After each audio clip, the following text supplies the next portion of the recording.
বাঙালি ও বাংলা সংস্কৃতির চিরায়ত অন্যতম অনুষঙ্গ হচ্ছে বাংলা গান। একটা সময় মাঠে ঘাটে গ্রামে গঞ্জে নদী নালায় একতারা হাতে গান গেয়ে উদাস বদনে হেঁটে যাওয়া বাউল সাধক শিল্পীর সংখ্যা কমে একেবারেই নেই বললেই চলে।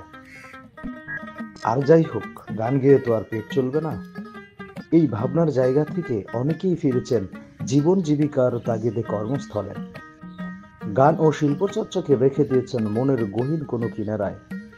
গ্রামেগঞ্জের জারি সারি ভাটিয়ালি পল্লীগীতি গানও যেমন কালের পরিক্রমায় হারাতে বসেছে, সেই সাথে হারাতে বসেছে একতারা দোতারা সহ অন্যান্য বাদ্যযন্ত্র তৈরির কারিগরও। কিবোর্ড, অ্যাকোস্টিক প্যাড, গিটার সহ আধুনিক বাদ্যযন্ত্রের দাপটে প্রায় কোণঠাসা হয়ে পড়েছে দেশীয় সব বাদ্যযন্ত্র।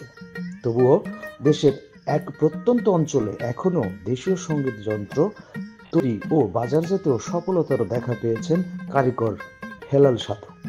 রেট দেওয়া আছে 4,000 টাকা থেকে শুরু করে 12,000 টাকা পর্যন্ত আপনারা কিনতে পারবেন। তো আপনারা যারা নেবেন এই নম্বরে যোগাযোগ করবেন। আশা করি পাইকারি এবং খুচরা সব প্রকারেরভাবেই পাবেন। এগুলো বোয়ালমারী উপজেলায় দেখা মিলেছে একতারা দোতারার কারিগরদের। বিলুপ্ত হতে বসা সঙ্গীত যন্ত্র এখনও বানাচ্ছেন তারা।